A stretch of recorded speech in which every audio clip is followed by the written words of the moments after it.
আসসালামু আলাইকুম ওয়া রাহমাতুল্লাহ।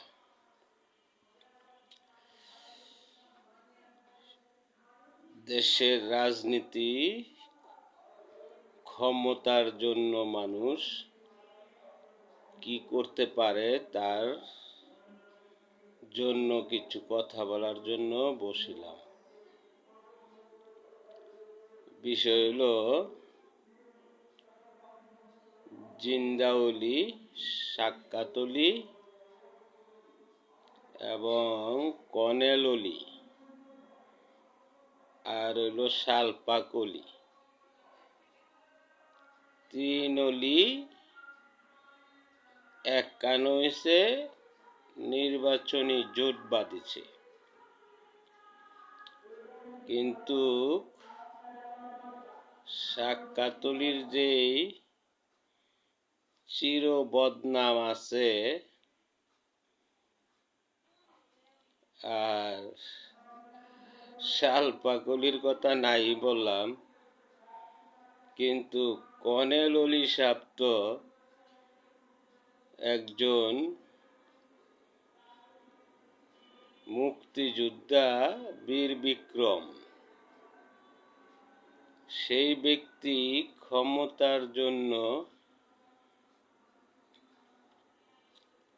এমন দলের সাথে মিশেছে যা মানুষে হাসাহাসি করে এবং লজ্জা পায়,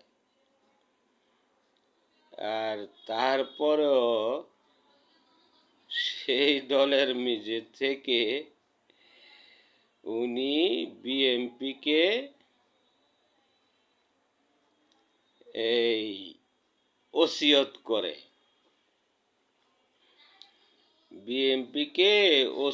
করে, বিএনপি নাকি ভোট পাইব না, বিএনপি নাকি আগের নাই, বিএনপি নাকি ঘুমায়া রইছে, বিএনপি পরে কাজ দিতে পারতো না।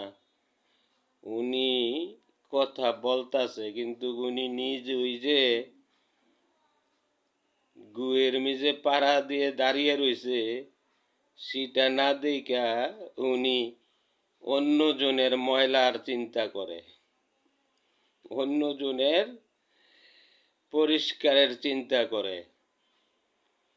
আগে তৈল নিজের পরিষ্কার, নিজের সকল কিছু ঠিক আছে কিনা সেটা আগে দেখা তারপরে অন্যর দোষ ধরতে হয়।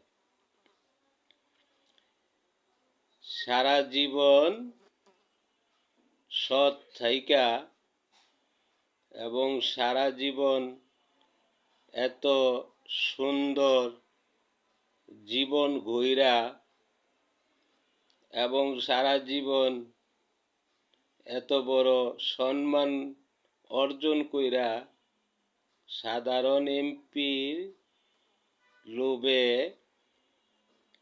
সকল কিছু বিলীন করে দিয়ে একটি ৭১-এর দাগি লোকের সাথে জোট বাঁধেছেন। আবার আপনি বড় বড় কথা বলেন, এটা কি মানুষ খাইব? একবার চিন্তা করে দেখছেন? আসলে মানুষের বয়স হইলে যা হয়, কারণ সরকারি চাকরি করলে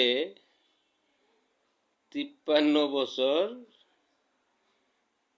সঠিকভাবে চাকরি করে বেতন পায়, ভাতা পায়। ৫৩ বছরের পর শরীর যতই তাগত থাকুক আর যতই ডিগ্রি থাকুক, সরকার রিটায়ারে পাঠায় দেয়। কেন? যে তার মাথায় এখন কিছু নাই। তো এতেই বোঝা যায় যে বয়স হইলে মানুষের মাথা ঠিক থাকে না, আউলাইয়া যায়। নয়তোবা আপনি কেন এমন জায়গায় যাবেন সংসদ নির্বাচন করতে, আপনার নিজেরই তো একটা দল আছিল, সেই দল নিয়ে আপনি নির্বাচনে দাঁড়াইতেন। আপনার তো স্বতন্ত্র দাঁড়াইতে হয় না, আপনার দলের নিবন্ধনই আছে। আপনার নিবন্ধন নিয়ে আপনি দাঁড়ান, জনগণ হয়তোবা আপনাকে ভালোবেসে ভোট দিতেও পারত। যেমন আমি এক ব্যক্তি আপনাকে সম্মান করি, আপনার রীতিমতন আপনার ভক্ত, বিগত, এখন না, বিগত ছিলাম। কিন্তু আপনি এমন কাম করছেন, এখন আপনার নাম নিত বিবেকে বাদে। কারণ আপনি শহীদ জিয়াউর রহমানের সাথে যুদ্ধের ময়দানে ছিলেন, জিয়াউর রহমানের কমান্ড মানতেন, এবং আপনি নিজেই স্বীকার করছেন যে আপনি জিয়াউর রহমান জেনে থাকতো আপনি সেইখানেই যাইতেন। জিয়াউর রহমান নিষেধ করার পরও আপনি জিয়াউর রহমানের সাথেই থাকতেন ছায়ার মতন। সেই ব্যক্তি হইয়া আপনি এমন একটি কাজ করবেন এবং আমাদের জীবন দশায় দেখতে হবে, এটা ভাবতেও অবাক লাগে। তো তাই আপনি এখন নির্বাচন করার জন্য এমন দলের সাথে মিশছেন, আপনি করেন, আপনাকে সাধুবাদ জানাই। কিন্তু এমন কিছু কথা বলেন না যেই কথা আপনের উপরেই পড়ে। আমরা আপনাকে কিছুই বলবো না, যেহেতু একসময় আপনাকে আমরা সম্মান করতাম। তা আমরা চাই আপনার সম্মান নিয়েই আপনি থাকেন। আর আপনার যেই অবস্থানে গেছেন, এটার মানুষে নতুন কইরা কিছু বলার মতন না। তাই আমি আপনাকে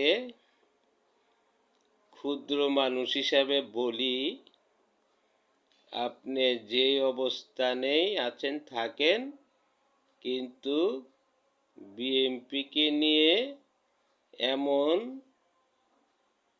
দুর্গন্ধ কথা এবং দুষ্ট কথা বললেন না। আপনার মুখ দিয়ে সেটা মানায় না। এটা মানায় হলো বট বাহিনীদের কথা, এবং বট লীগেরা এটা বলতে পারে, কারণ তাদের মুখে এই কথা মানায়। আপনার মুখে এই কথা মানায় না।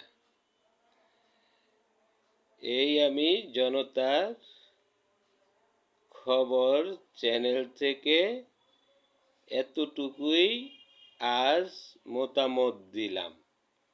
আশা করি ভবিষ্যতে কথা ভালোভাবে বুঝে চিনতে বলবেন। আসসালামু আলাইকুম।